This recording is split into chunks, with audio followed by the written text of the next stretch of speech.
Craig is thinking. Craig is now recording, and we have only 6 hours to get through this. So I don't think 6 hours is enough. No, neither do I. But you and I, Jock, will have to just cover it after everybody else has fallen asleep.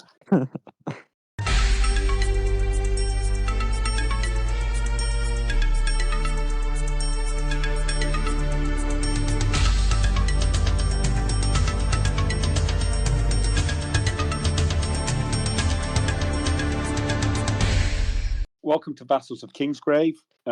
We're discussing Dune Part 2 today. And with us, we have got Michael, Michal, and Jock.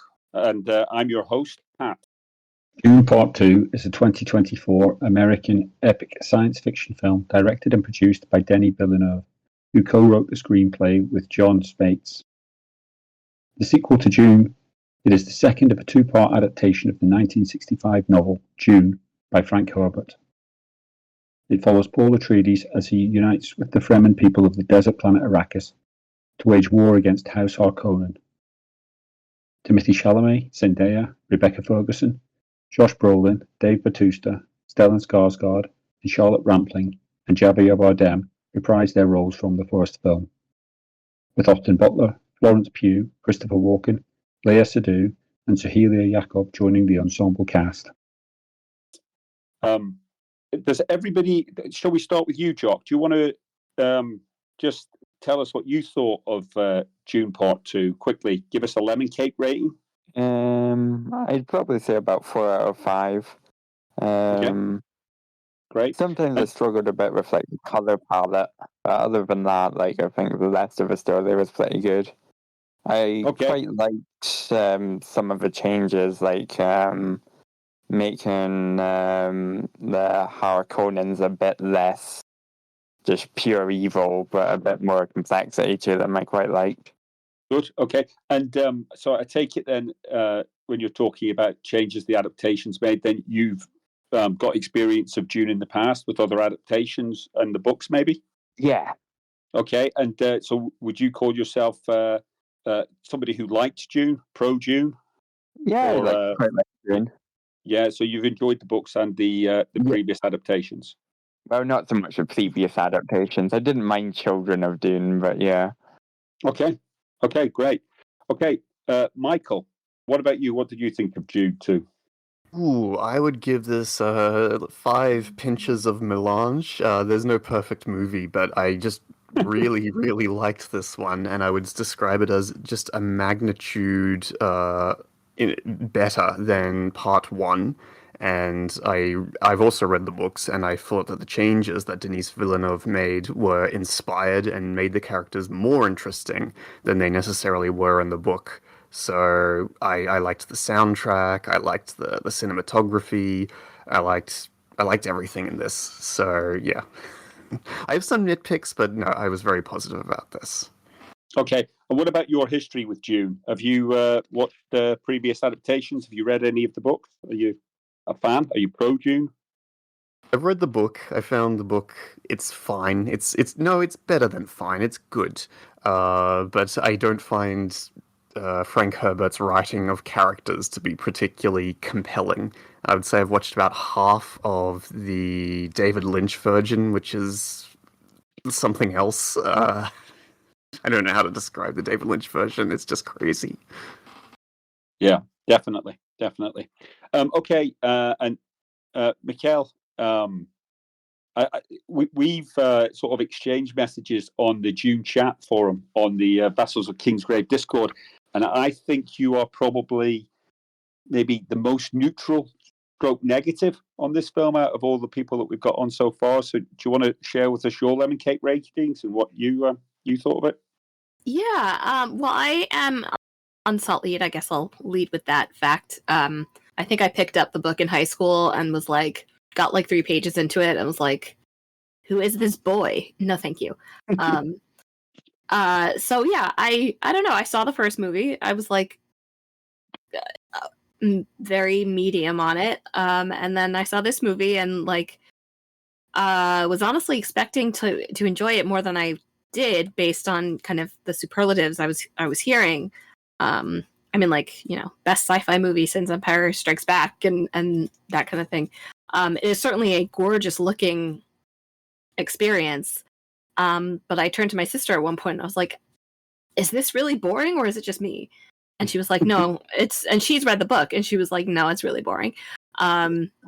So I just don't really see the movie in this movie. I see a lot of really pretty scenes and a lot of like very well costumed people in wearing also very intense expressions. But that's kind of where it ends for me. Yeah. But I will say I'm really glad the people who like the book enjoyed it, because that's what we all want, right? We all dream of an amazing adaptation of a story we love. So I'm happy for you.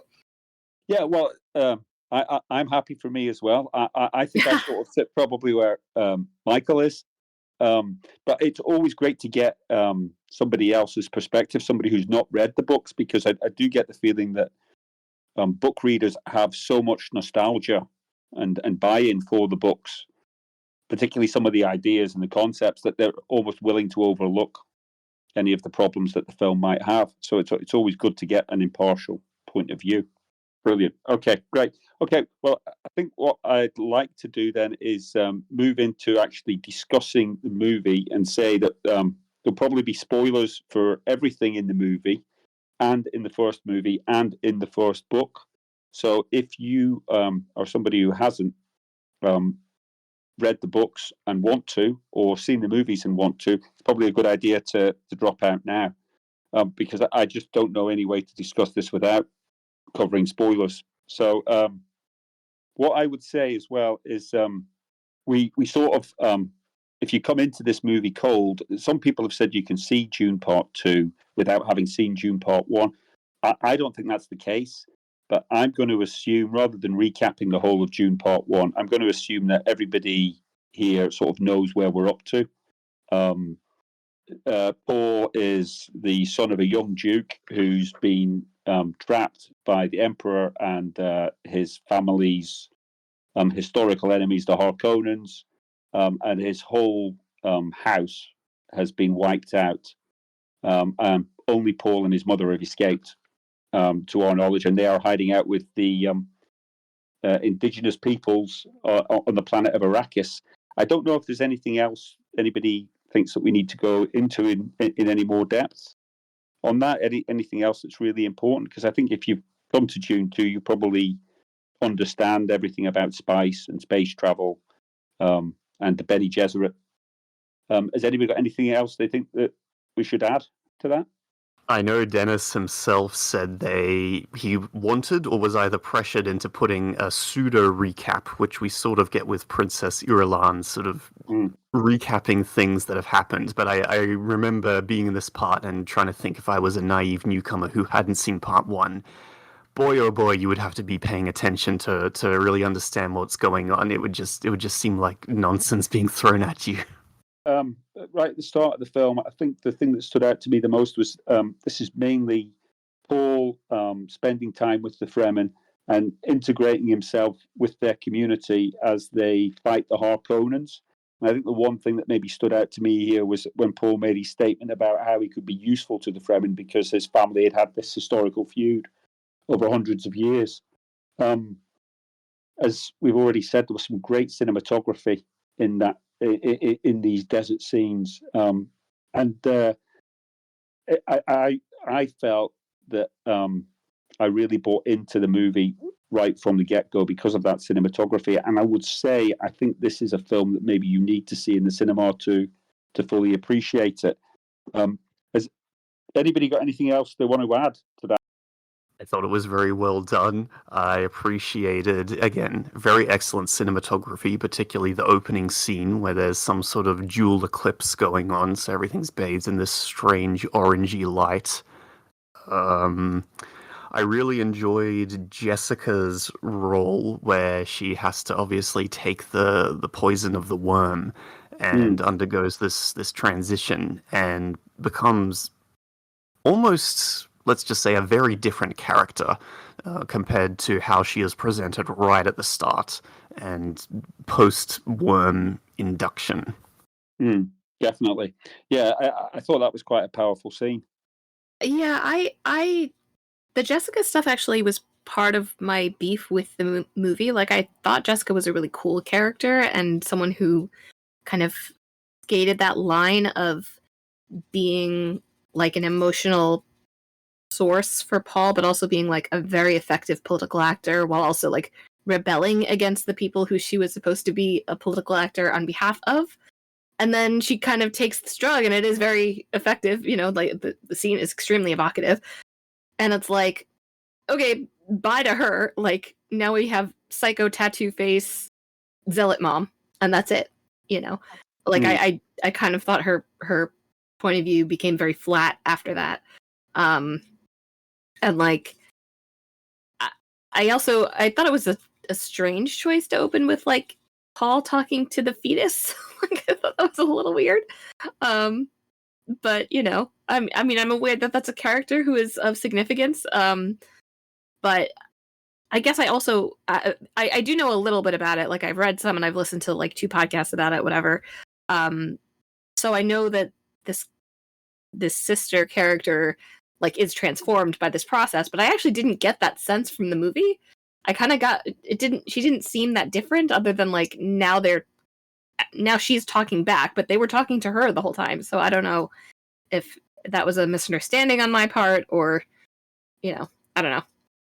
Yeah, I think, yeah, you're making a good point, because I think, like, again, this is something as a book reader we probably get quite a bit of for free.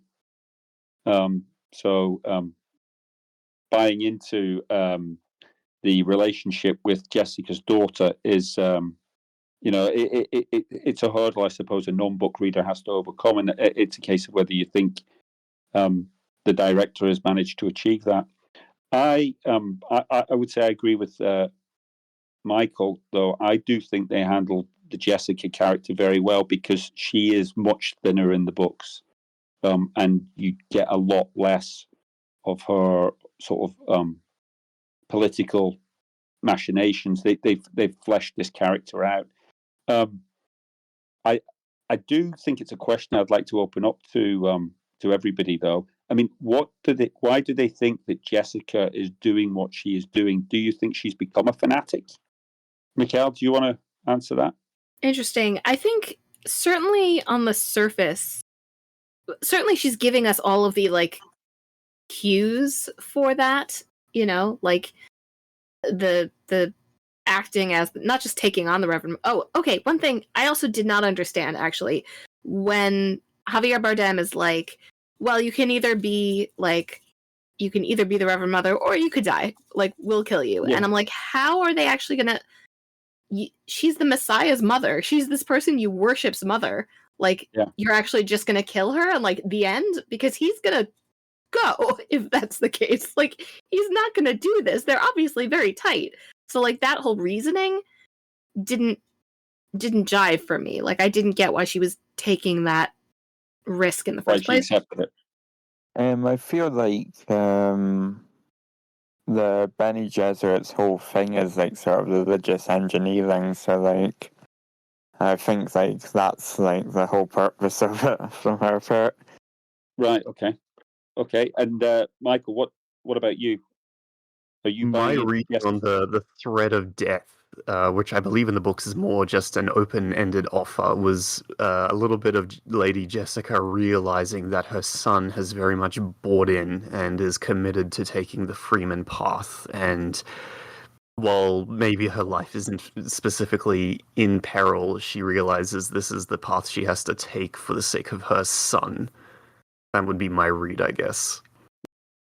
Visually, okay. The blue liquid like spreading onto the fetus, which kind of reminded me of like "Don't drink while pregnant, mums." I think was meant to convey the poisoning of the womb, in addition to her hesitancy. But that's very easy to miss if you're just getting taken in by this weird psychedelic imagery.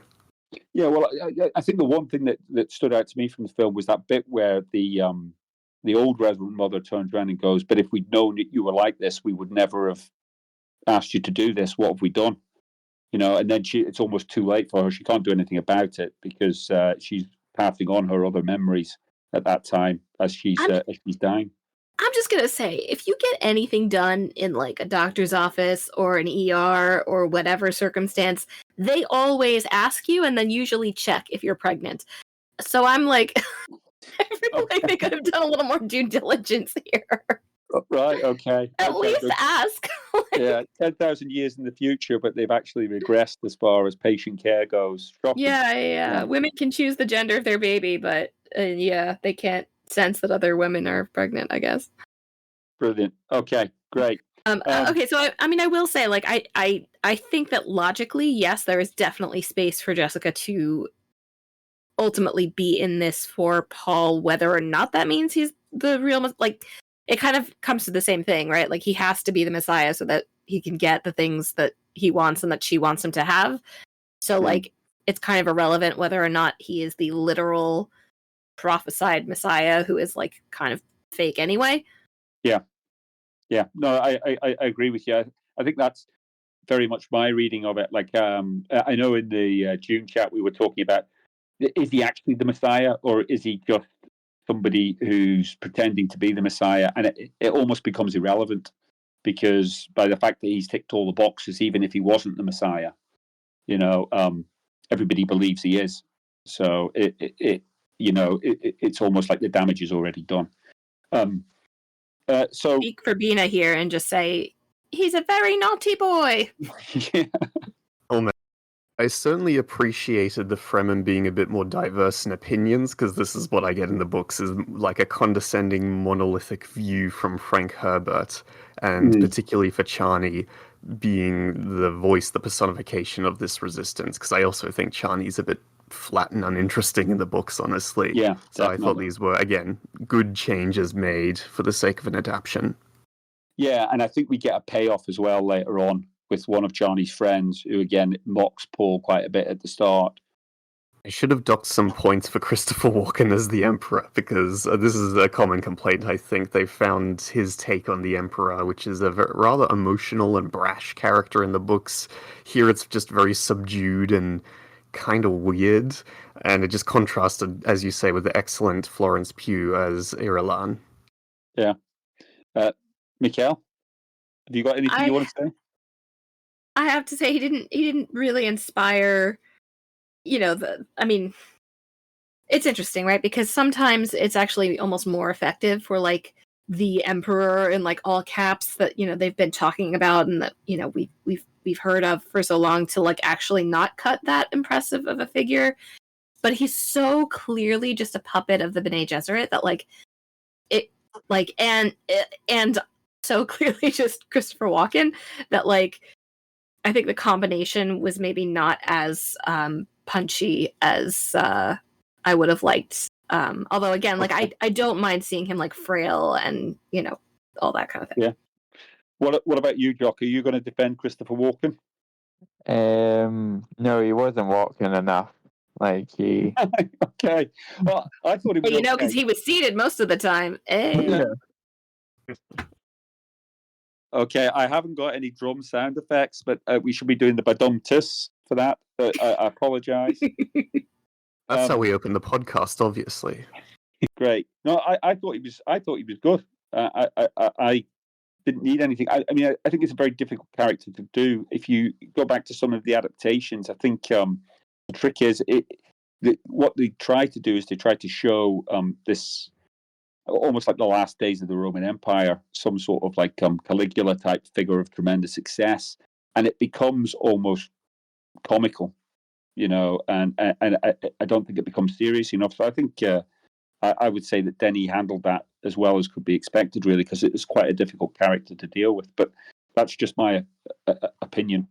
Okay, so we'll move on to Giedi Prime, home of the Harkonnens, where everything was shot in black and white. Jock, you were talking about the choice of color palettes. Would this have been what you were referring to? Yeah, pretty much. Okay.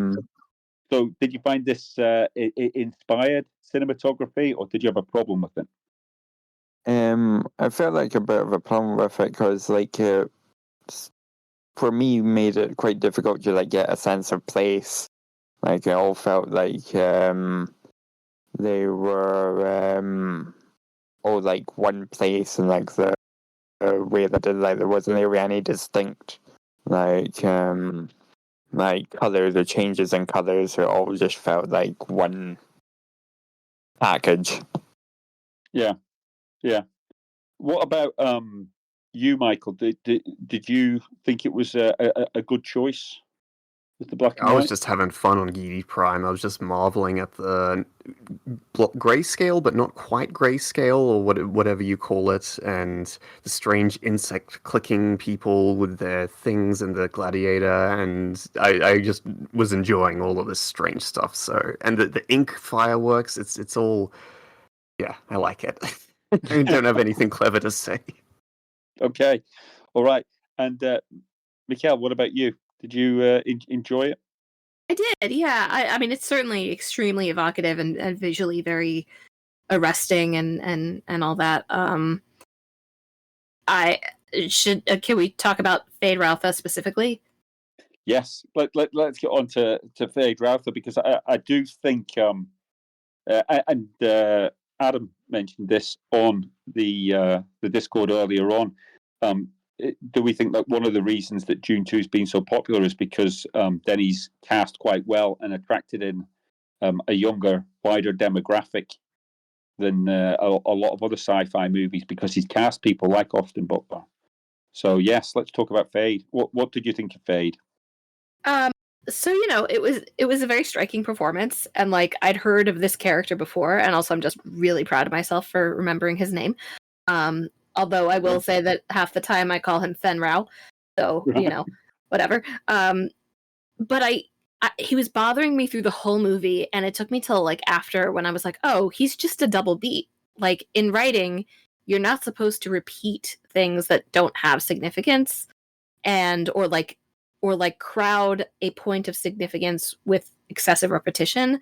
And to me, again, not knowing the character's specific role in the book, I'll just repeat what I said on the Discord, but he seemed like absolutely pointless. Like he did not contribute anything to the story that, Dave Bautista, whose name I do not remember, like gave or taught us, and he actually doesn't have the emotional connection to the events on Arrakis that like would provide that importance for him.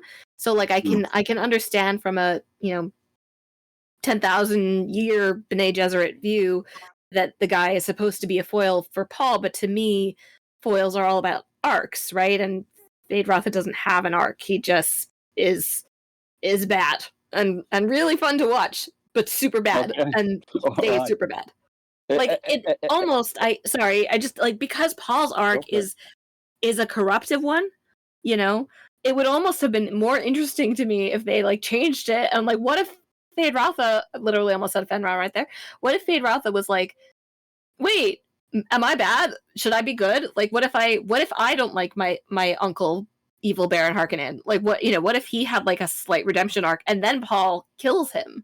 To me, that's like, oh heck, that's fascinating and exciting, and creates a parallel between them. Reminds me of some of the perils of adaptation, where typically in the books he would have appeared in part 1 just as a setup, and also had a little bit more going on with his relationship with Baron Harkonnen and fun stuff like that. But I found myself being disappointed, even though I knew what was going to happen when he died, because I think it would have been more interesting if his introduction in part 2 meant that he would somehow carry into part 3. And Michal, as you say, you could put this all onto Rabban, Dave Bautista's character, and it would serve the same purpose. And I'm wondering now if that would have been a very radical change, but a change that would have complemented the film adaptation. Because I will say, like, but like no, carry on. Yeah, go for it. The thing I get from Rabban is that like, it is almost more an illustration of the Baron's perversity and cruelty. Like he is kind of a specific like view on that, and also the fact that the Baron has so little regard for his own. He's his son, right? No, nephew. They're both nephews. Okay. Oh, okay, fine. But still, like family and a parent heir. That was more illustrative to me through that character, and to like I felt like you could just continue that. And I do want to say, like, I understand, like, if you read Dune and Feyd-Rautha is like an important piece of this puzzle in your experience of Dune, I completely understand that me being like, cut him, like, sounds real bad, but like just looking at it from. Well, like, I think the thing is, and I think Michael and Jock might agree with me, but I think it's almost a trap that Denis walked into on himself, because he's made the Rabban character too important in the first film, probably because he's not cast Feyd. Because in the books, Rabban is he's a non-entity, and he is basically just the Baron, but incredibly stupid. And it is his stupidity that is his defining character. So he would never be, in my opinion, an adversary for Paul. And you see that. Denis shows it in the movie when they are against each other, because he just he has no concept of how to fight against him. So he's always going to lose. It would be a relatively simple.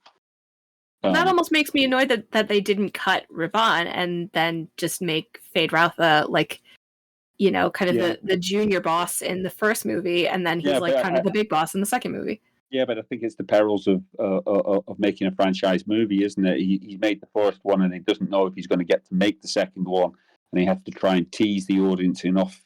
So I think I'm happy with what he did, but I can see your point, and I think maybe again, as a book reader, it's something that I've not needed to overcome. I bought into it straight away.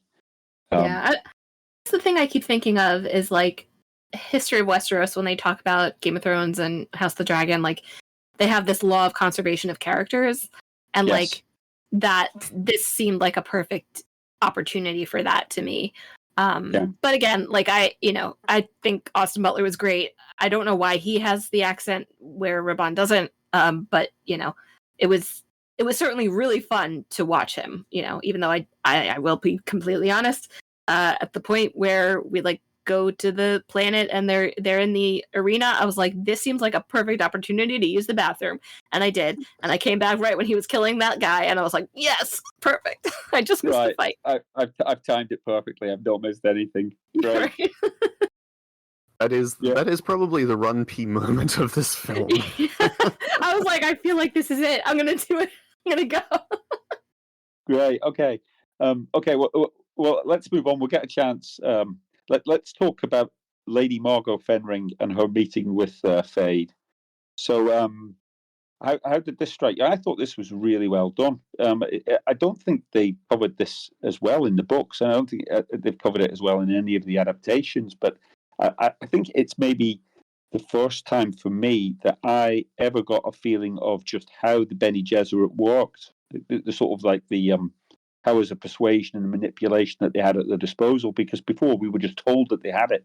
But I think this is probably the most vivid sort of depiction of it that I've seen. I'm actually of two minds, because on the one hand, I think that it's a little bit of a narrative gimme that you can so often be like, it was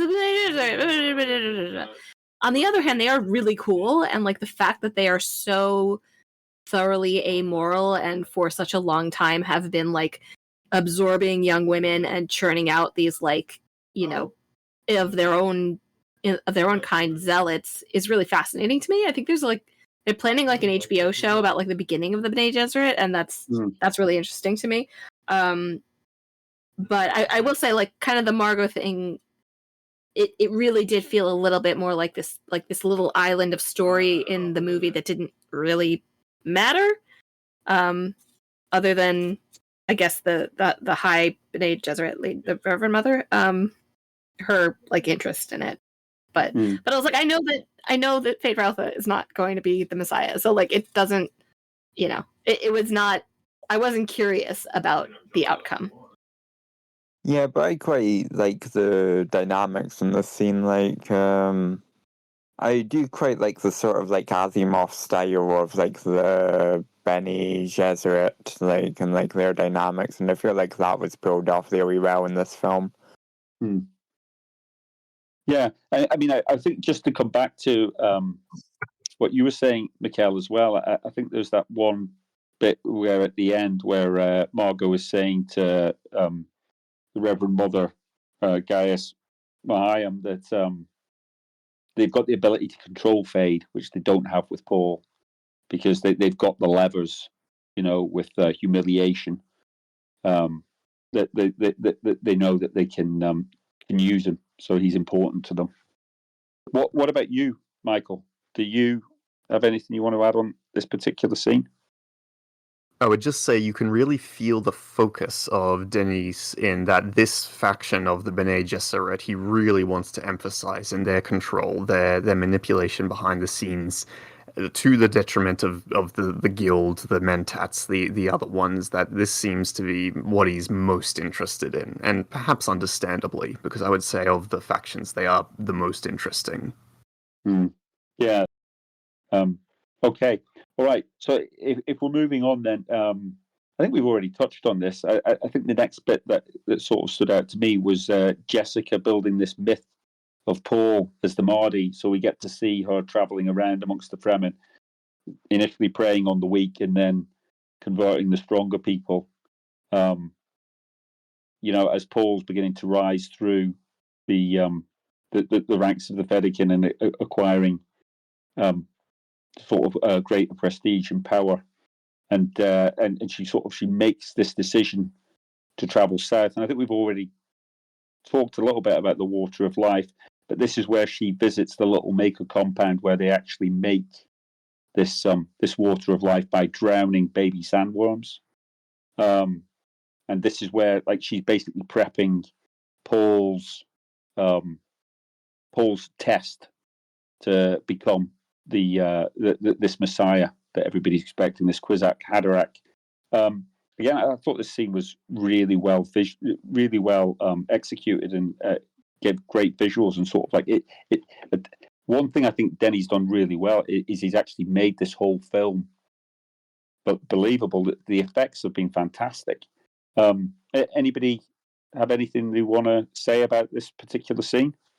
Only that it was just a real visual treat to see that very phallic-looking sandworm getting drowned and sucking the blue venom toxin. What? Venom of the womb.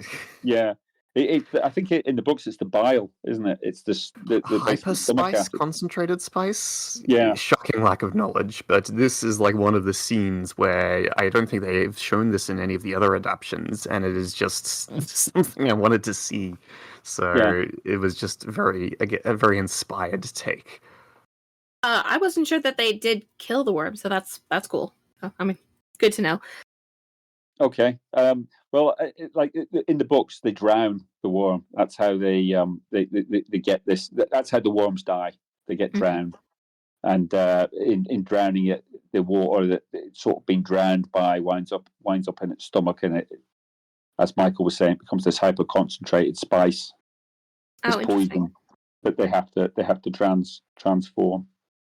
Okay. So, I will say it kind of bugged me that when Jessica's like, we'll go after the weak first, and it's like, well, here's a bunch of brown women, and that's it. Right. No men, nobody else, just that. Which whatever. I guess it's the community it is, but I'd not even registered. I mean, it's a good point, but yeah, I'd not even registered. I mean, what I saw was a mother protecting her children, but yes, I can see the point you're making. Okay. It is interesting. Sorry to interrupt. To compare the book to film differences, that the Fremen are, in the books, they're a sexist society, but here clearly that this has been cut and they're presented as gender equal. So that is an interesting distinction that maybe intentionally or unintentionally just crept back in. Very funny. Well, not funny, but interesting. Yeah. I mean, yeah, I'd not even considered that from the books, but I think you're probably right. Because like I'd always taken Chani to be a warrior, but I mean, even in the books, she is being trained to become a Reverend Mother herself. So yeah, there is that. She is a warrior, but I remember the line where Chani's like, someone wanted to challenge you, Paul, and so I killed him, and now anyone must know that if they want to challenge you, they have to face a woman and will die to a woman, and just fun stuff from, God, I keep using that word, Frank Herbert's sexist takes on the world filtering through. Yeah, the book was written in '65. It was a different world, and it's got a lot of the problems of that time. Yeah, no, I get it. Okay, so the next significant sort of scene for me was Paul take down the spice harvester and the sort of like the protective copters that they've got with them at the time. But from a story point of view, the next thing I think is Paul's trap for the spice harvester, where he's reunited with Gurney Halleck.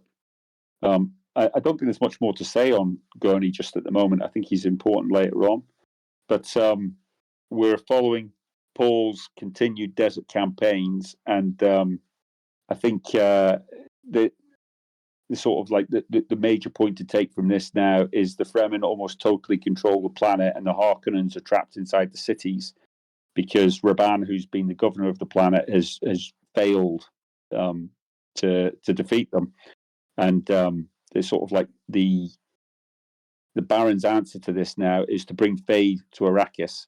And I suppose this is coming back to Michal's point about why do we have Feyd and Raban? And I just thought this was this is the story being stepped up. This is showing us that Feyd is more competent than Raban. He's a bigger challenge for Paul to face.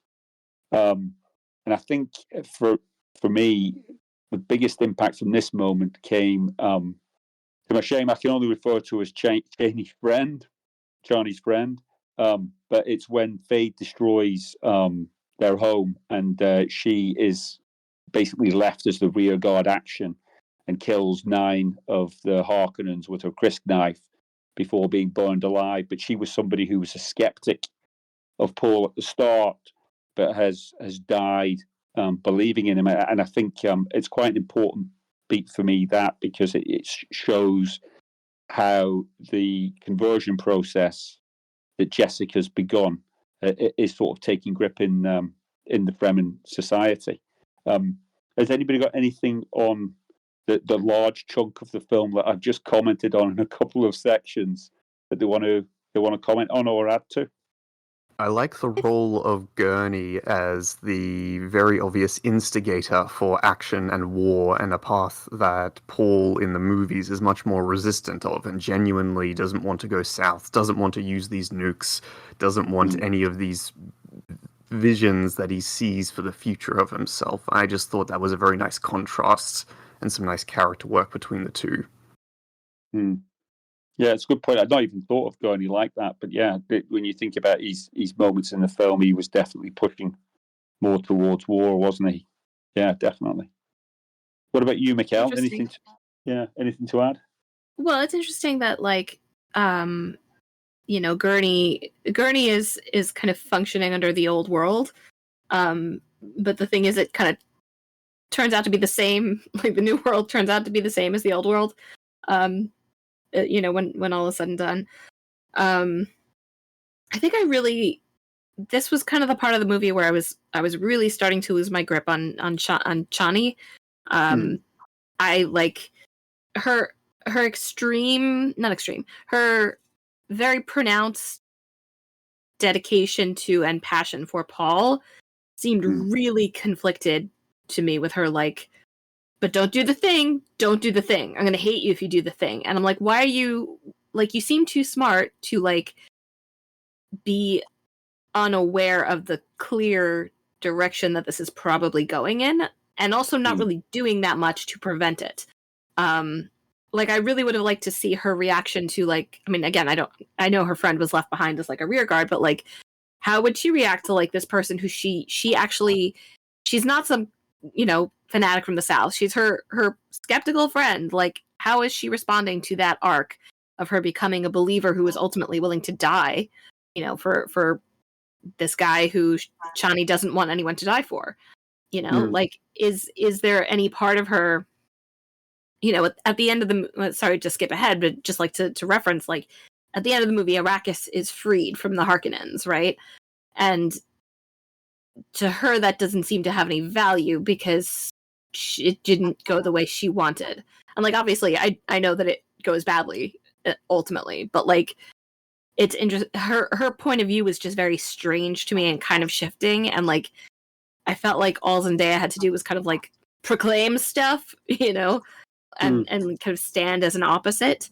And that just wasn't that compelling to me. Also because like we didn't really see them, like, they fell in love super fast, and anytime that happens, I'm just like, you guys just met.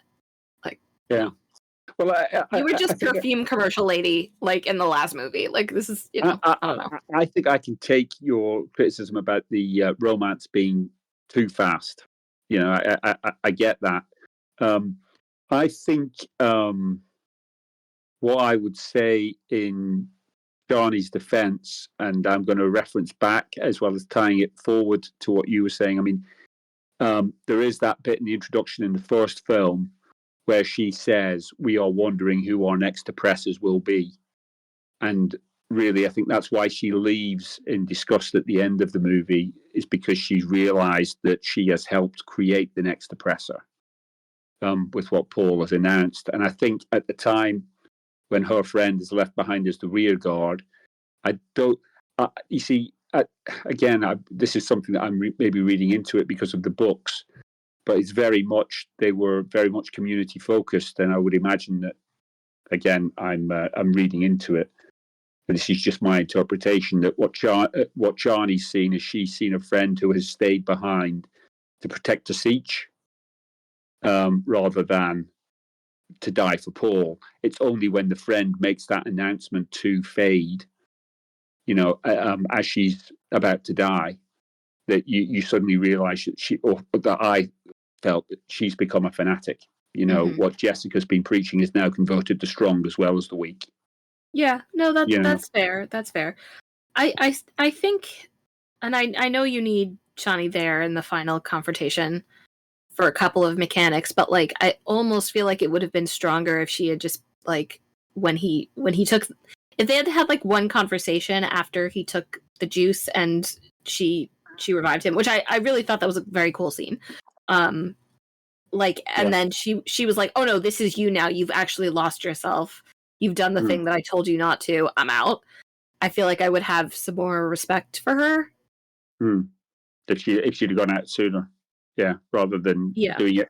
Yeah, I mean, like, in her defense, she does make that statement that she's doing it for the Fremen, rather than for Paul. But you're one person, honey. Like, Yeah, no, I get. It does feel like, growing pains almost of giving Chani this voice of opposition that she doesn't have in the books, and perhaps not exploring it to its full potential, and not being so willing to stray away from the source material to such a dramatic degree, I guess you could say.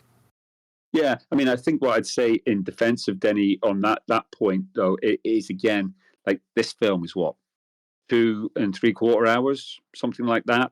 I mean, I don't think he can do much more exploring of that. I think he's waved his hand in the general direction of there being dissension. He's made the most prominent Fremen character that they've got in the story a voice of opposition to Paul, and I don't think there is much. I don't think he would really have had the time, unless Michal would have wanted another toilet break moment in the movie. No, not another toilet break, but I think I would argue for maybe a couple less, like, long lingering looks at the dunes, maybe some less, conversations with fetus baby, like, I think that there were places where They you could have have to trimmed it. prioritize relationships in these kinds of things. Yeah. And they do that in the first movie with like Paul and Jessica. Like I thought, their relationship, I had absolutely no question to the point where I'm like, if the Fremen kill Jessica, then Paul's out. Like that's my interpretation of this, Yeah. Yeah. No. And I know that it's an accelerated timeline, and the book takes place over many years, and that's always difficult to adapt. And it is also always very difficult to adapt material that is good but regressive in certain ways, and to like de-regressivize it. You do get bumpy translations like Chani, and I'm not like unsympathetic to that, but like if we're just talking about if it worked for me, like ultimately kind of no. So we've touched on heading south. So the Siege has been destroyed and they're heading south. And I've got to say, I think this is one of the things that Denis did really well in this movie. I think the special effects with the sandworms were fantastic. And I think lingering moments on riding sandworms were essential to the story. And I would not have had them cut at all for any amount of relationship building. Michael and Jock, I hope you agree with me. And they're going to support me. But Michal, what about you? What did you think of the sandworms? Oh, that was all very cool. It was a great scene. I mean, it was an incredible scene. Like I can't, I can't critique that. I guess I will say that there's a slight amount of I don't know, talent creep. That maybe that's the wrong phrase, but like, when something's really, really hard at first and then suddenly everybody's doing it all the time. But that's how they travel. That's fine. But yeah, no, very, very evocative, very an interesting development kind of from the worms being like this universally dangerous and almost unmanageable force. Like the thumpers, I just remember feeling scared from the first movie when the thumpers were going, and now it's like, oh wait, you're sticking around? Like what's going on? So yeah, I thought that was very effective. The shot where Paul is like on one knee and then kind of very slowly forces himself up to a standing position was really very effective. So this is the bit where he learns to ride the sandworm himself for the first time. Yeah, he captures which I've been having some arguments with some friends about, because we've been arguing like what is the best sandworm scene, and they feel that was fantastic. That one was so well done. Whereas I'm more towards the end of the movie when they have the battle at Arrakis. But I think it was very well done. I think that what I would say I felt when I was watching this, it's probably like the first time since maybe watching the first Star Wars movie where I've looked at the special effects and completely bought in. I thought they were so well done. No hint of green screen. It like I was like, it looks real to me. It feels real to me. So much more so than anything else that's been done in any of the other adaptations. And I do feel quite strongly that science fiction doesn't need great special effects to tell a great story, but when the special effects are done well, it does make it so much better.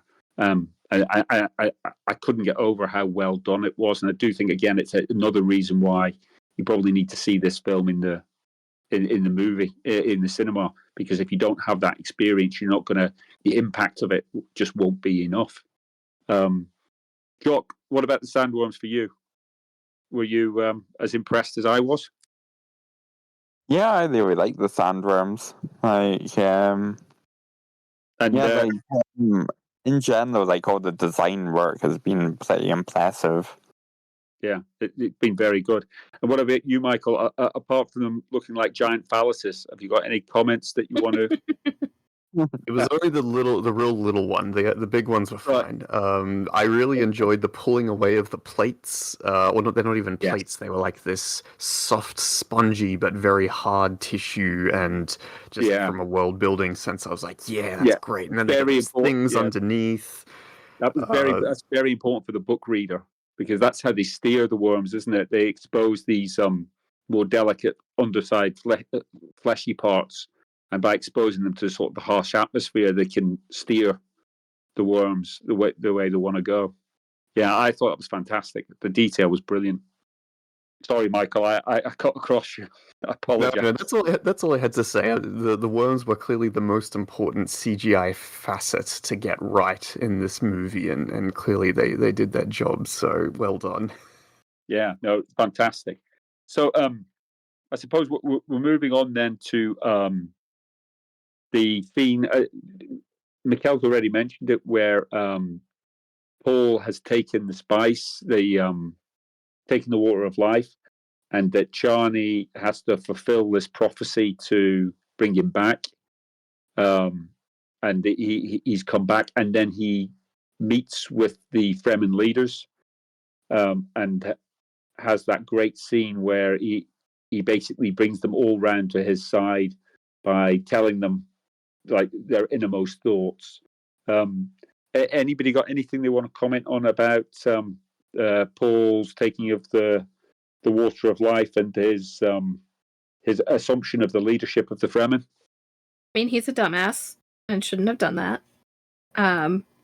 However, I do love anytime like that kind of mechanism for character action as regards Chani is always really compelling to me when like someone is kind of forced into going along with a plan that they actively don't want to because their emotional state is kind of overriding that.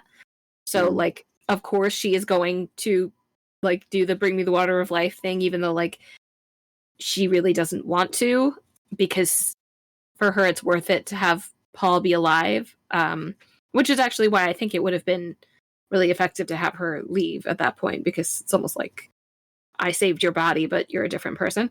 But yeah, I mean listen, that of maybe everything that was the coldest, you know, of Jessica like we've seen, you know, that was like if you hadn't, you know, kind of realized that she had drastically changed with the veils and the palanquin and the tattoos, you know, like having her just be like, yeah, no, he's fine.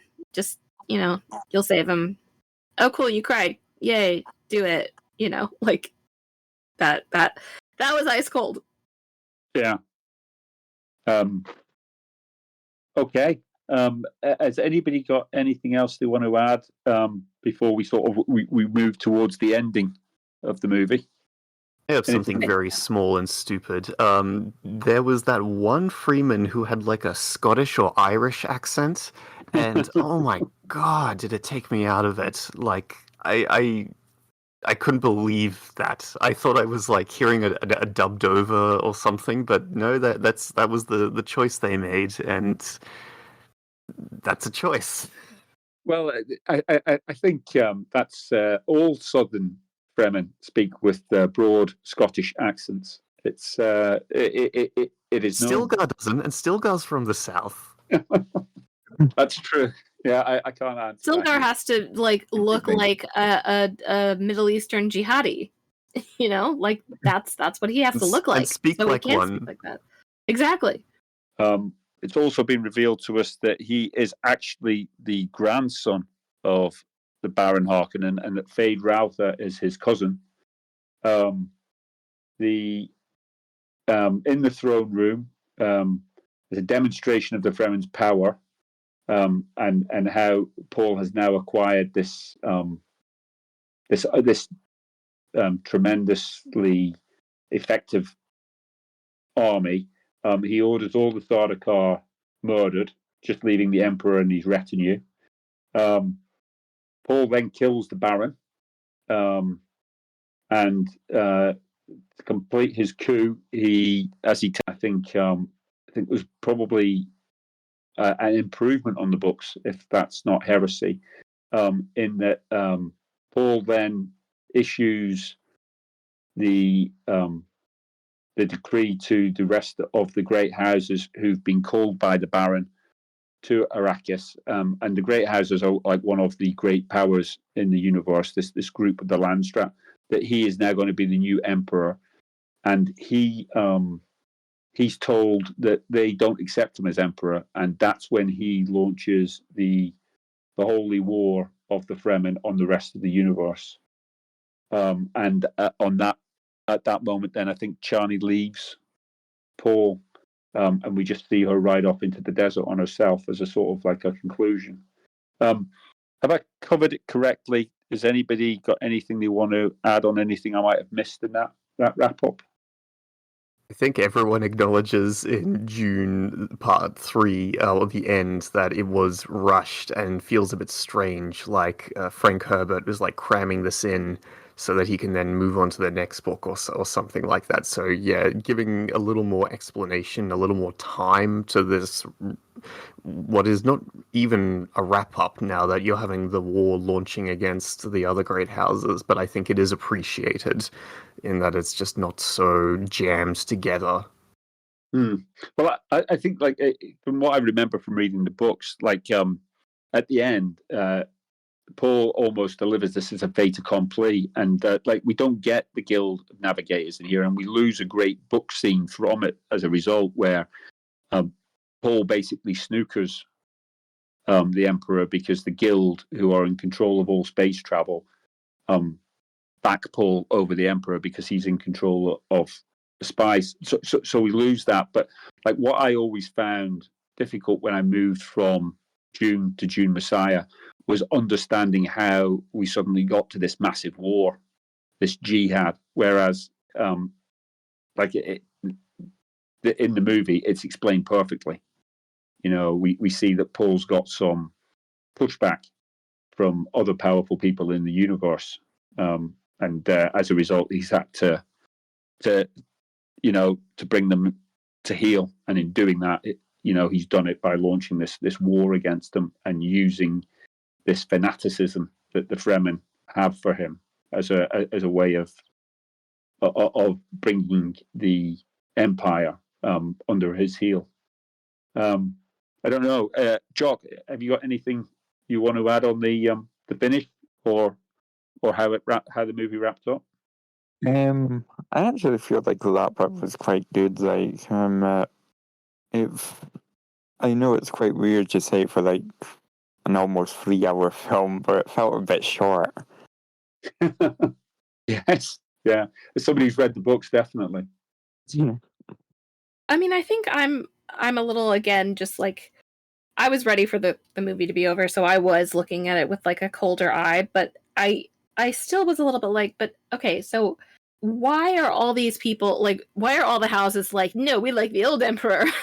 Like, what's their motivation for doing that, as opposed to being like they presumably know what's just happened to Arrakis, right? Like, they have enough information to know that Paul has an enormous army and nukes. So like, them be not knowing anything about them, like, just hearing their like defiance seemed very odd to me. And then I also kind of thought it might have been an interesting point where, like, if Chani is going to be there as something more than just like, oh no, what Fenrau is gonna be really disgusting about this, and like, we're gonna sexualize and genderize this fight so that it's like he doesn't, so he's threatening to rape Paul's love, which gives don't do this jihad. Like, negotiate for a sec. Like, you have the upper hand here. You have the upper hand here. Like, and to have Paul reject that, again, like, there just aren't a lot of moments in the post taking the worm juice section where he is like called back or given an opportunity to repent or to like return to the person who didn't want, who was haunted by all the visions of the billions dead, whereas that, like, and that so because he knows like, he's making a choice, like, oh, okay, this is the point where I do the jihad and billions die. Like, I feel like that was kind of an important point to not gloss over. Like, I do kind of agree with Jock. Like, there is a little bit of like a, at least on a character level, not necessarily on a plot level, but on a character level, it feels like we're taking off without fully exploring the whole runway. Yeah, no, I think you make a great point. I mean, if I'm understanding you correctly, I don't think, like, you're saying that you found it difficult to follow this idea that Frank Herbert and Denis Villeneuve have been trying to get across about how we shouldn't just be blindly following leaders. But what you're saying is really that the people like Chani who are giving us the pushback, we've not had their pushback explored in enough depth. And we haven't had Paul react to that pushback. Yeah. Which I think is really important when you're trying to both have a character who, like, yes, is the avatar of a failed messiah and a negative idea, but also begins as a character who we root for. And, like, I mean, that the story I've heard going around is that, like, the reason Herbert wrote Dune Messiah, and this could be wrong, and I haven't researched it, but, like, was because too many people were like, hell yeah, Paul Atreides, and he was like, no, not hell yeah, Paul Atreides. Let me explain this to you further in a whole nother novel. Yeah, no, I don't know if that's true, but it sounds like it could be true. And certainly I would say that when I first read Dune, I was like, hell yeah, Paul Atreides, when I read it as like a teenage boy. And I would say that's one of the reasons why I really like the book, because I feel it's a book that I've got new layers on as I've grown older, and I've understood the world more.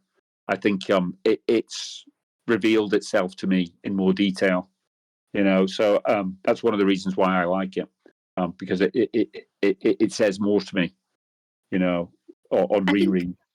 One thing that's been interesting to me is, like, listening to people talk about it and discussing it now. Like, there is clearly a lot of really important stuff in the book, and a lot of, like, very intelligent debate and thought about messiahs and stuff like that is also packaged in a very classic Campbellian hero's journey, which perfectly makes it. Like, there's a lot of, I have a lot to say about this, so I won't say it now, but, like, there's a lot of ways in which we don't actually absorb the stories we are being exposed to. We just absorb the tropes that we're used to and the outlines that we expect. So, like, I can completely understand why somebody watching this would, or not watching this as much, because I think it's, I mean, if the score certainly does some work in telling you, like, this isn't good, don't do this. But I wouldn't blame anyone for being like, but Paul starts the story not wanting to be the Messiah, and then he claims his destiny and becomes Messiah and becomes Emperor and wins. Like, it's a, and the subversion of that is really interesting. I'm just, I guess, not as tapped into the way that is explored through this movie as I kind of wish I was. Yeah. So just to sort of like it talk a bit more about this this idea of the danger in following these leaders blindly, and the need for Dune Messiah. Bina posted quite an interesting review. I don't know if anybody's had the chance to read it on the Dune chat. And one of the criticisms that the review made of the movie was that Denis had spelled this out too clearly to people by Chani's reaction at the end, because what it did was it made the audience look at this scene and say, yeah, we would be just like Chani. We would recognize that Paul was dangerous and not really a messiah. And the audience who would identify with Chani would leave feeling relatively comfortable that they understood this situation and it wouldn't be something that could affect them. And in that way, Denis had failed. Does anybody think that that's a fair criticism? I don't think it's quite possible to do what, like, they do in the book, where it's basically like he pretends like he knows, like, the future, and, like, gradually sort of like phases out, like, all sort of other options for the leader, so that you think, like, the only option is the Jihad for, like, humanity's survival. But I don't think that's really possible with, like, the film medium. Okay, all right. What about you, Michael? What are you thinking? I don't think that's a particularly fair criticism. I just I wish I could say it in a cleverer way. I just think it's wrong. I think it's a really interesting critique, and I don't think it's without merit. I think it might be kind of what you expect from the film. You know, like if you're going in being like Chani is the only, voice of reason here, then yeah, I can see how you would like kind of ride the worm with her. I mean, Yeah. the innuendo in this is really fantastic. What was on Mr. Herbert's mind? But like, you can follow that path with her, and yeah, I can understand how that would lead you to feel satisfied and be. This is something I think a lot of stories come up against, which is like if you are too firmly on the side of the hero, you can miss the message of the story, which is like, oh well, I would never do that. There's a lot of YouTube videos out there now that are like basically like people versus Karens, and like the same person acts out like the innocent, waiter or teller or checkout person or teacher or whatever, and then they're also playing the Karen on the other side, for a TikTok style thing. And like, to me, like the ultimate point of that kind of thing is like to make people be like, well, I would never do that. I feel so good about myself, like, and I mean, I've watched many of these. It's a very strange form of catharsis, but anyway, so I don't think that that's not a risk. I do think that it is a very complicated and crunchy, and again, like working against expectations, thing to establish in a movie.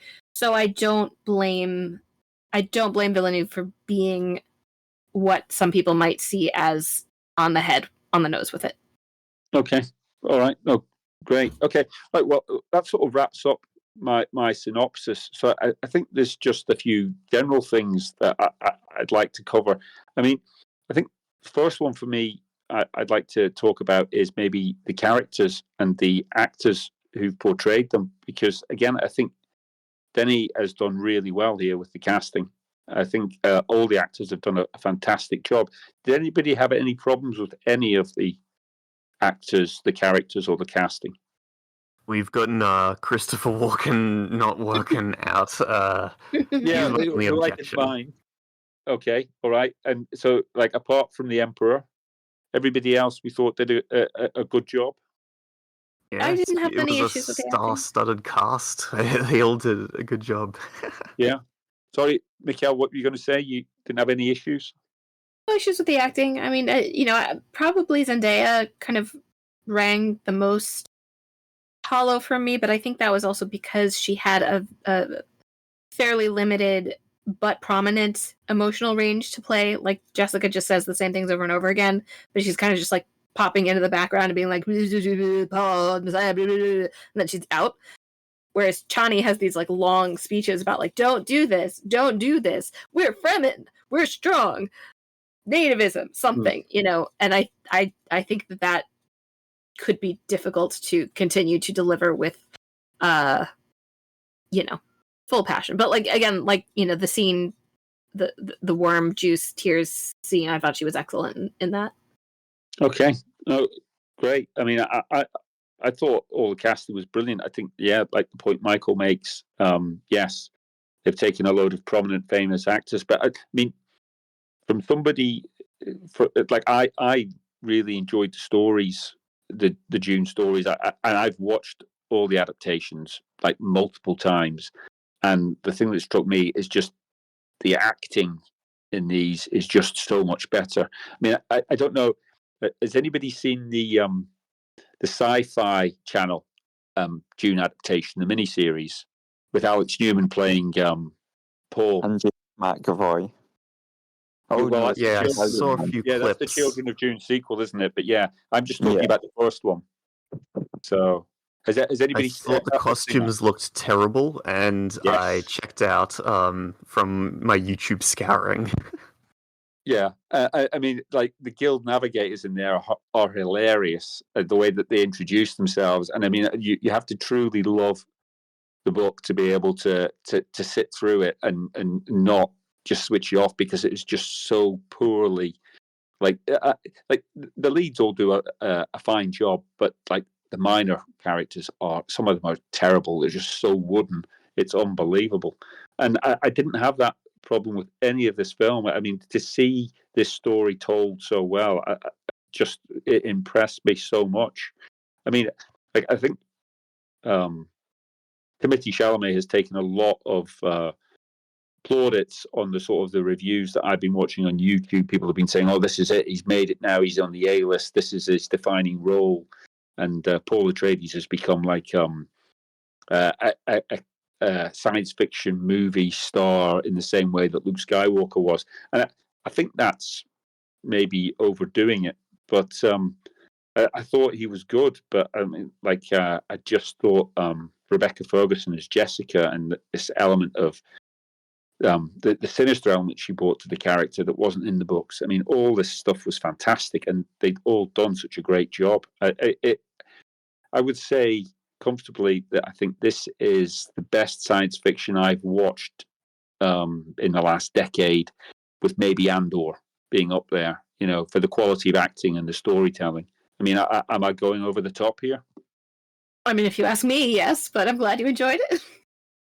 Well, what would you say that you've seen in the last decade in the science fiction genre that you think is on a par with it or betters it? I guess I just don't think. Well, definitely Andor, but I guess I just don't think it's kind of. Well. Sorry, Blade Runner 2049 is the other one. Yeah, I mean, I'm not as big a fan of that. Sorry, Michal, you were going to tell me Andor was up there with it, or better than it, sorry, but have you got anything else that maybe?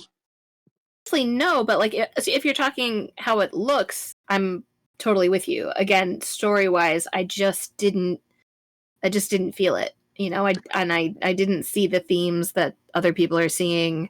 I didn't get that experience.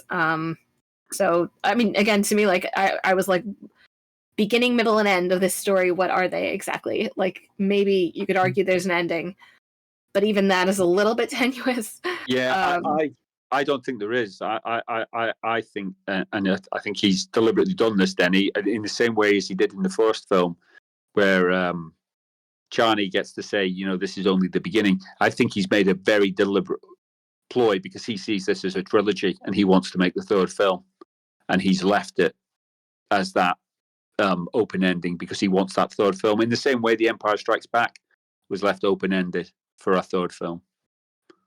What I would say to that is that the Lord of the Rings movies work as their own self-contained movies, as do the Star Wars, in that they have their own self-contained bits and pieces of arcs. And I think that you really will need to see all three of these together and have like a Dune day to really appreciate the entire story together.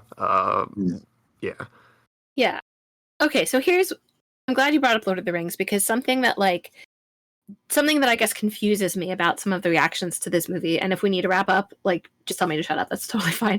But like, I remember when Lord of the Rings came out, and it was huge, and maybe because I was in high school, so, the general atmosphere was not like the cool people are going to see Lord of the Rings, but I still remember it being considered extremely nerdy. Whereas this is kind of being seen as, yes, a sci-fi movie, but not a nerd movie. It, maybe because of the specific cast or because of the way it's filmed, I don't know. And I'm kind of wondering, like, because Lord of the Rings, I think those movies, I'm not saying you can start at 2 and get a perfect understanding of it. They definitely are puzzle pieces, but they do have clearer arcs each film than these two Dune films do. So like, why is that like nerd whatever? And this is, I think it's still, if you tell people you watch Lord of the Rings every year, they're going to be like, oh my gosh, nerd. Like, somebody going to see Dune a couple times in the theater, like, oh, cinephile, what's the difference exactly? Development of cinema over the past 20 years, nerd stuff becoming mainstream. That would be my answer. Yeah, that's a big part of it. But don't you think that people still have that attitude toward Lord of the Rings? I don't know, like, it would be like a Bordeaux style, like, depend on like the cultural capital of like various regions. Like, if you're in, like, the Tolkien Society, then the opposite would be true. Sure, but I mean, a lot of things are oppositely true if you're in the Tolkien Society. I think Michael's nailed it. I think the bar for or the needle for what is nerdy has moved, and I think it's almost like a chicken and egg. I mean, how has Denis managed to get all these hot young actors who are definitely a draw and are pulling in a wider audience? Is it because these sorts of sci-fi projects aren't as nerdy and niche as they were 10, 15 years ago? Or, is it because they're making it less Let's nerdy? not talk about how Lord of the Rings are like 20 years old at this point. Let's just not. Yeah. Let's ignore that. It came out 5 years ago, guys. It was just like yesterday. But yeah, so I think the needle's moved. I think, and I think Lord of the Rings is partly responsible for that. I think, certainly, I think going to see the Fellowship in the movies at the start and being really excited, that was definitely nerdy. But Return of the King, which I didn't think was as good a film, but everybody went to see it. It was a massive event, and it was big for the first one, but it was huge for the third one. So I think it's just the needle shifted. That's fair. That's certainly fair. I mean, I will say, I think overall, regardless of my feelings toward this, it's a net positive for speculative fiction. There's a lot of things that I would love to see get the Dune treatment, like I would love to see them get the Game of Thrones treatment. I do think that that's very positive. I'm glad it's popular. I'm glad people are seeing it and enjoying it. Denis is casting around for other projects. They're talking about him doing Asimov's Rendezvous with Rama. I mean, what project would you like Denis to take on? What do you want to see get the Dune treatment? I mean, this is like an annoying. You can only have one. Has to be your number one. Yeah. Okay. Fine. This is like an annoying, nerdy, like throwback. And it's fantasy, not really sci-fi, although it has some sci-fi elements. But The Lies of Locke Lamora could make a great standalone, like fantasy sci-fi heist movie. Like, okay, and with a gorgeous setting. I'm gonna have to Google that. You beat me. We talked about it about 25 years ago, probably on VOK when the last book came out. Brilliant, right? I'll go and find it. I read the book inspired by that.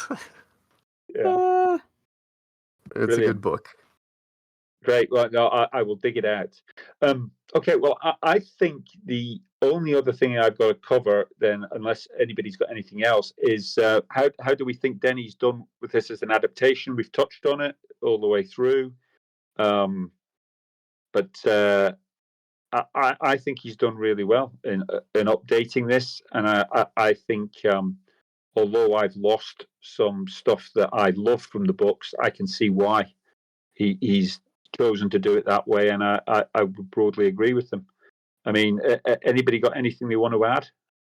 Yeah, I think his changes. Sorry, Michal. No. This is a future question and actually a spoiler question, so you go first. Yeah, I would just say I think he's shown some real intelligence with the changes he's made. He's updated parts that needed to be updated. He's downplayed parts that were a little more problematic. I can nitpick and say, ooh, I want to see more of the Mentats. I want to see more of the Spicing Guild. But I can see his rationale for the changes that he's made. So he clearly has a sense of purpose and knows what he's doing, is what I would say. Okay, Michael, what is your single biggest disappointment that it didn't make it into the film that he cut? What one thing would you have liked? Easily, it's Paul not crying over Jamis and the great phrase of "he gives water to the dead." Ooh, I was gnashing my teeth in part one when that didn't happen. I've got to say though, I do love how he's evolved that Jamis character, because he's become so much more.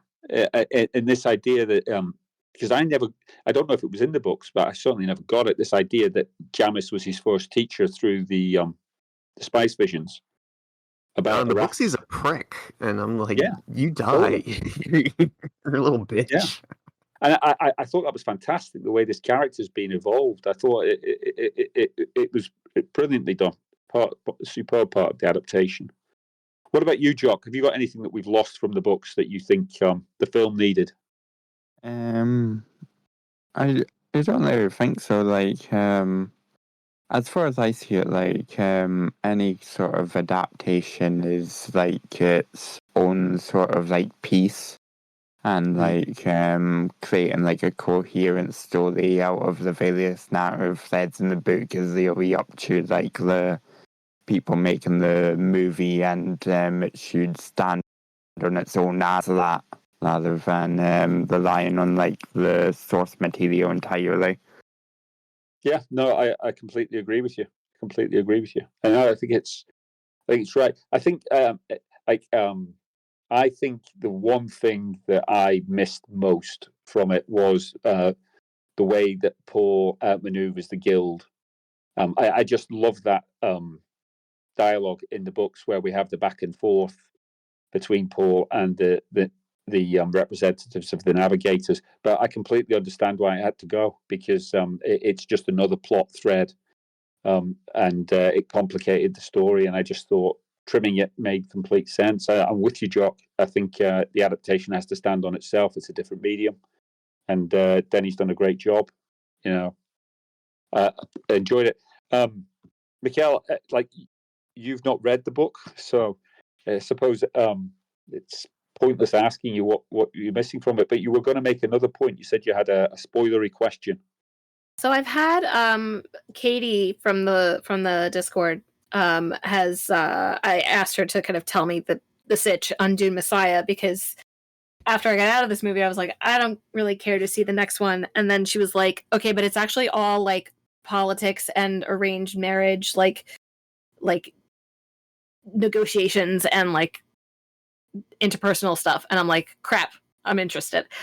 So she told me everything, and I was like, I'm actually really curious how you guys who have read it think that we go from the Chani who kind of disavows Paul and, you know, runs away on a sandworm, to the Chani who has two of his children and dies in the process and is like fighting with Irulan for like the right to be his true partner.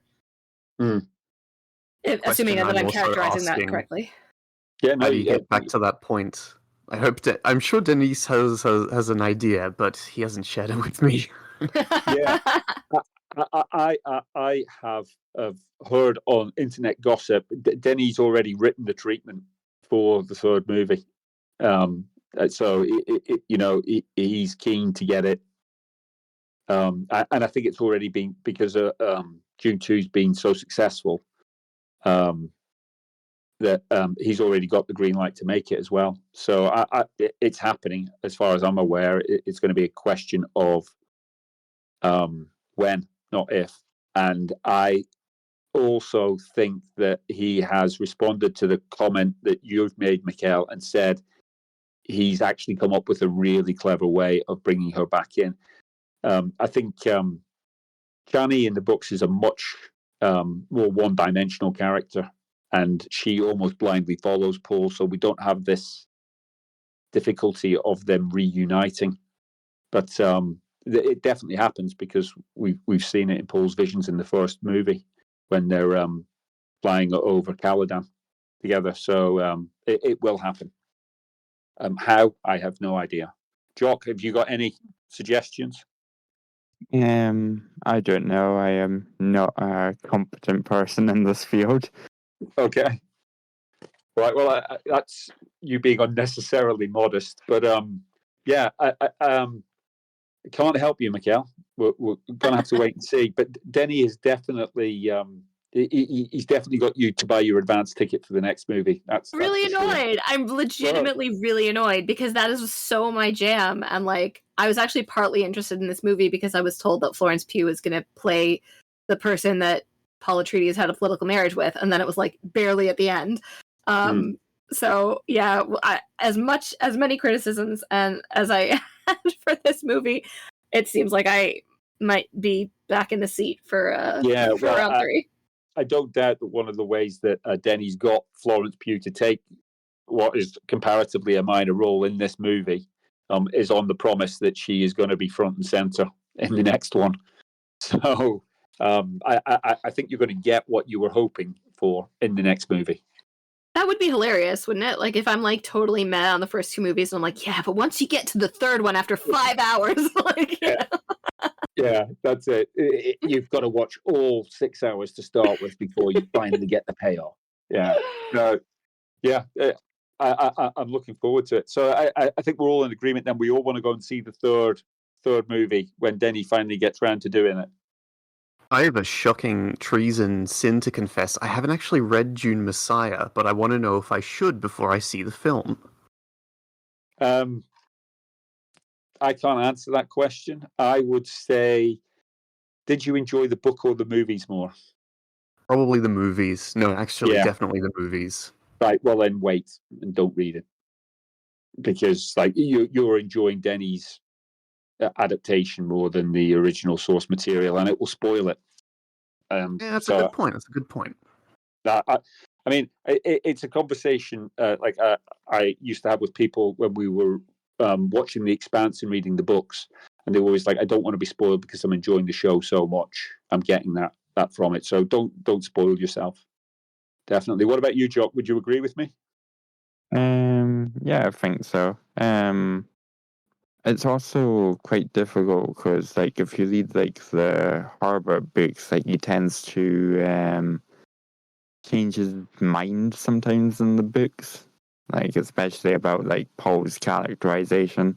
I feel like the movies would be better because like they're more likely to be like coherent. Yeah. I've heard not to go beyond Messiah, and maybe you'll disagree on this, but I've heard Dune Messiah is generally regarded as a good book, but then after that, things can go up and down in terms of quality, particularly when they get to his son's works. Yes, I think that's a fair point to make. I think I enjoy all the books, but certainly the stuff that his son has written, I am reading more because I'm trying to understand. You know, it's like Michal was talking about at the start. We want to see how the Bene Gesserit came into being because it's a fascinating organization. So how did humanity bring this about? So like I've read his son's books on how this came about. Just because I was curious. And I would say that I don't think they're particularly elegantly done. You know, it's an explanation, but it's not fantastic. And, you know, I'm looking forward to Denny doing the show because hopefully he'll do it more elegantly. But that's just an opinion. To be fair, like Sisterhood of Dune wasn't that bad. I'm trying to think. That's one of Brian's sequels, isn't it? And that follows on after what's the last one that Frank wrote? Was it Heretics? Yeah, I think it's Heretics. Yeah. Yeah. So yeah, no, I wasn't a big fan of Sisterhood of Dune. I don't think, but again, I was only reading it because I like the universe. Yeah. Okay. I don't know. Has anybody got anything else they want to add? Because I feel I've got to be careful I don't start waffling and navel gazing about this Duniverse for like the next 3 or 4 hours. Has everybody covered everything that they want to? I am, as they say, Dune. Okay. And that's how we end it. Brilliant. Okay. Well, thank you very much, everybody. Thanks for tuning in. I don't know how this is going to turn out because this is the first one that I'm going to be editing. So stay tuned. It might take some time. See you on the Dune forum. Yeah. Bye now. Bye.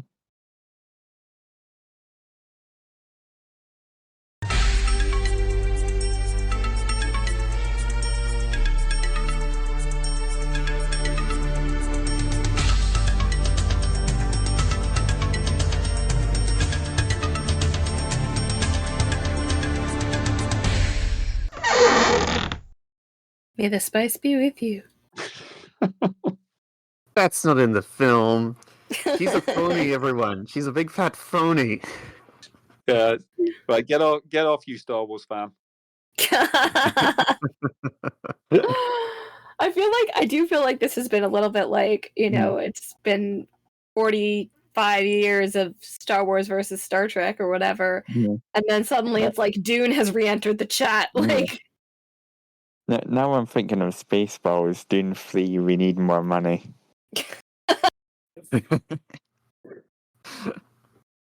No, it's definitely it's a force to be reckoned with for any future sci-fi comparisons. I Actually, say like noise.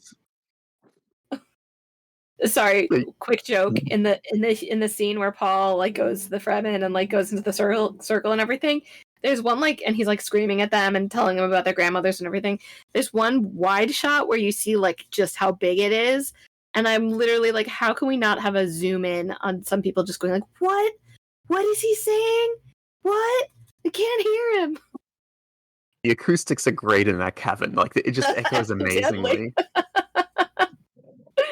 And they've got super spice hearing, don't forget.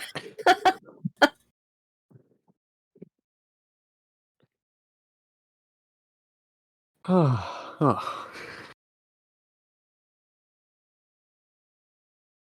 think they could do a really good Saturday Night Live sketch with Timothy Shamalama Ding Dong, and who played in the life of Brian's mother. He's passed away, hasn't he?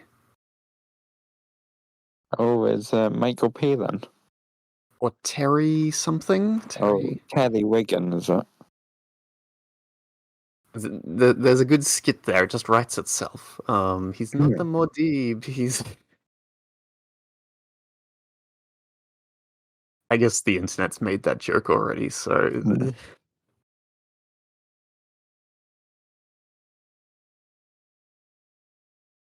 Always Great look on speaking the to y'all. spice side of life.